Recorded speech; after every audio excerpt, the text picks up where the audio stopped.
Goals of service for Yagya dwellers. आज मुरली में बाबा ने बताया अंदर वाले कबूतर हैं? अंदर जो है यज्ञ अंदर ही बैठे रहते हैं, बाहर निकलते ही नहीं सेवा के लिए। Student. Today Baba said in the Murli, the insiders are pigeons. Baba. They just keep sitting inside. They don't come out for service at all. हैं? Student. The insiders also do service, don't they?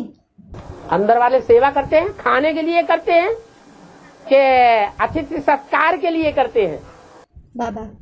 Those living inside do service. Do they do service to eat or to show hospitality? लक्ष्य क्या है? Student replies. What is their intention?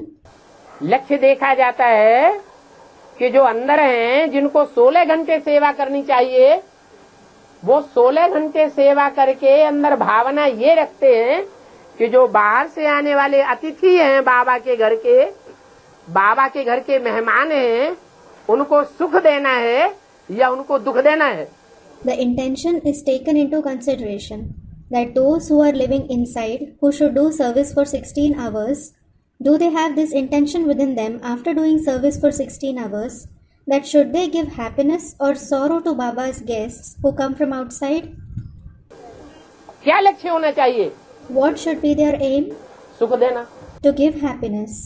अगर है ये लक्ष्य तो कबूतर नहीं। If they have this intention, they aren't pigeons.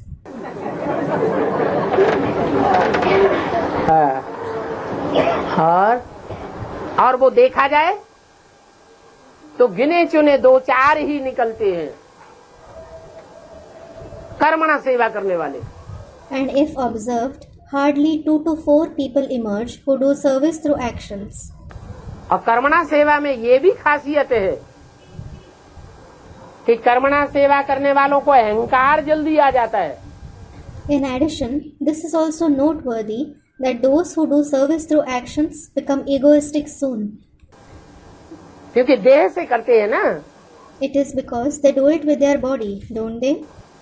तो देह से क्या होता है पैदा? So what does the body give rise to? अहं भाव। The feeling of egoism. फट से नाराज भी हो जाते हैं। They also become disappointed very soon.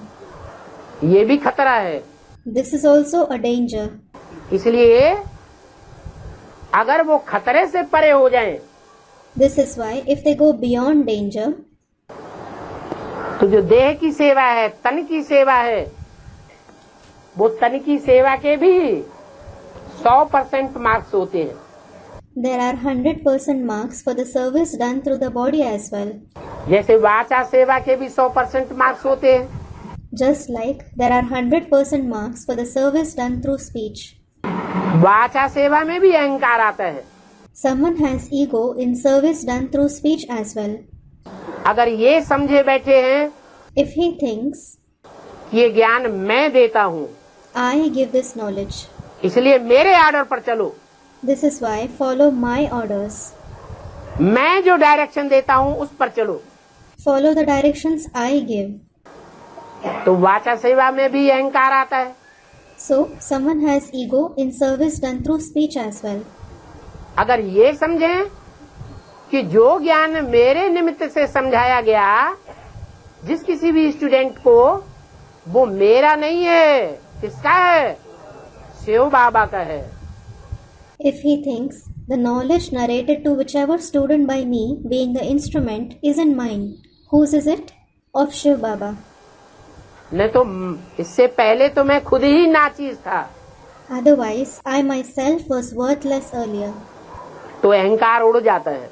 So, the ego vanishes.